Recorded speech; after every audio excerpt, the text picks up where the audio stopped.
Hi friends, welcome back to my channel Uma's life Tamil. நம்ம இன்னைக்கு என்ன பார்க்க போறோம்னா, எங்கள் வீட்டில் நாங்கள் இந்த மழை நாள் குளிர் நாள் வந்தாலே அடிக்கடிக்கு செய்யக்கூடிய மருந்து குழம்பு இல்லைன்னா மிளகு குழம்புன்னு சொல்லுவாங்க. அதை நம்ம பார்க்க போகிறோம். வாங்க பார்க்கலாம். இந்த கிளைமேட்டுக்கு நம்ம அடிக்கடிக்க வாரத்தில் ஒரு வாட்டியாவது செஞ்சால் நல்லாயிருக்கும். இதுக்கு தேவையான பொருள் எல்லாத்தையுமே எடுத்து முன்னாடியே ப்ரிப்பேர் பண்ணி வச்சாச்சு. மெயினாக இதுக்கு பார்த்தீங்கன்னா நம்ம ஒரு மசாலா மாதிரி நம்மளே ரெடி பண்ணணும். ட்ரை ரோஸ்ட் பண்ணி அதுக்கு நம்ம கொஞ்சம் மிளகு, ஜீரகம், வெந்தயம். மிளகு மட்டும் நம்ம காரம் அதிகமாக வேணும்னா கொஞ்சம் 2 ஸ்பூனாக போட்டுக்கலாம். அதுக்கப்புறம் பூண்டு 2 பூண்டு ஃபுல்லாக உரிச்சு வச்சுருக்கேன். ஒரு பாதி பூண்டு இதுக்கும் பாதி பூண்டு அப்படியே போடுறதுக்கு எடுத்து வச்சுருக்கேன். அதுக்கப்புறம் இஞ்சி, இது எல்லாத்தையும் நம்ம எண்ணெய்லாம் விடாமல் வெறுமனே அந்த பேன்லேயே நல்லா ட்ரை ரோஸ்ட் பண்ணி எடுத்து வச்சுக்கிறோம். நம்ம சேர்த்து இருக்கிற இன்க்ரீடியன்ஸை வறுத்து நல்லா இந்த மாதிரி ஆனதும் எடுத்து ஒரு ஓரமாக ஆற வச்சுட்டு அதுக்கப்புறமா அதே பேன்லேயே என்ன பண்ணுறோம், நல்லெண்ணெயை ஆட் பண்ணிக்கிறோம். நல்லெண்ணெயில் கடுகு, வெந்தயம் கொஞ்சம், அதுக்கப்புறம் சீரகம் கொஞ்சோண்டு போட்டு மஞ்சள் பொடியும் அப்புறம் பெருங்காயத்தூளும் போடுறோம். அது போட்ட உடனே கொஞ்சம் நேரத்தில் என்ன பண்ணுறோம்னா பூண்டு போடுறோம். பூண்டு நல்லா வதங்கணும்.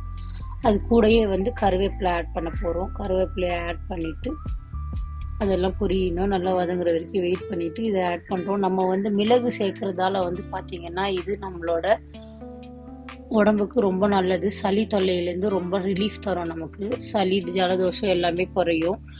இப்போது நம்ம நல்லா வதங்கினதும் சின்ன வெங்காயத்தை ஆட் பண்ணி அதையும் வதக்குறோம். கொஞ்சம் அது வதங்கினதும் என்ன பண்ணுறோம்னா தக்காளி ஒன்று பழுத்து தக்காளியாக கட் பண்ணி வச்சுருக்கோம். அதையும் ஆட் பண்ணி நல்லா வதக்க போகிறோம்.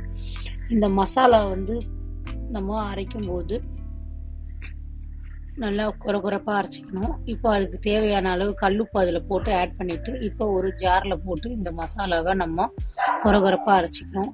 இந்த மசாலா ஆட் பண்ணுறதால பார்த்திங்கன்னா உங்களுக்கு சளி குறையும். அதுக்கப்புறம் பார்த்திங்கன்னா உங்களுக்கு ஜீரண சக்தி அதிகமாகும். நம்ம ஜீரகம்லாம் போடுறதால, வெந்தயமும் ஆட் பண்ணுறதால ஓவரும் சூடாகாமல் உங்களுக்கு உடம்பு சூட்டை குறைக்கும். அதுக்கப்புறம் நல்லா வதங்கினதுக்கப்புறம் என்ன பண்ணுறோம்னா குழம்பு மிளகா பொடி ஒரு 1/2 கப் அளவுக்கு போட்டு முதல்ல அந்த எண்ணெயிலே நல்லா அந்த மிளகாத்தூள் வாசனை போகிற அளவுக்கு வதக்கிக்கணும். நல்லா வதக்கிட்டு அதுக்கப்புறம் புளி தண்ணி கரைச்சி வச்சுக்கிட்டு எந்த அளவுக்கு நமக்கு கன்சிஸ்டன்சி தேவையோ அந்த அளவுக்கு அதை ஆட் பண்ணிவிட்டு அதை இப்போ நம்ம உப்பு செக் பண்ணி பார்த்துட்டு ஒரு 5 நிமிஷத்துக்கு கொதிக்க விட போகிறோம்.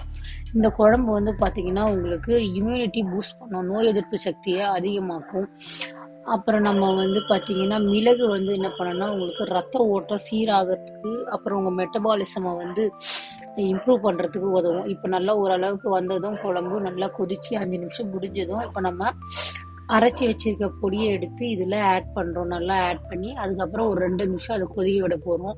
நல்லா கொதித்து கட்டியாக நல்லா சூப்பராக எண்ணெய் லைட்டாக அதே வரும். நம்ம கொஞ்சோண்டு நல்லெண்ணெயை அப்படியே பச்சை நல்லெண்ணெயை மேலே அடுப்பு ஆஃப் பண்ணிவிட்டு தூவி விட்டால் அவ்வளோதான், சூப்பரான டேஸ்டியான குழம்பு ரெடி ஆகிடுச்சு. இதை ட்ரை பண்ணி பார்த்துட்டு உங்களுக்கு பிடிச்சிருந்தா நம்ம சேனலுக்கு லைக் பண்ணி ஷேர் பண்ணி சப்ஸ்கிரைப் பண்ணிவிடுங்க. இன்னொரு சூப்பரான வீடியோவில் பார்க்கலாம்.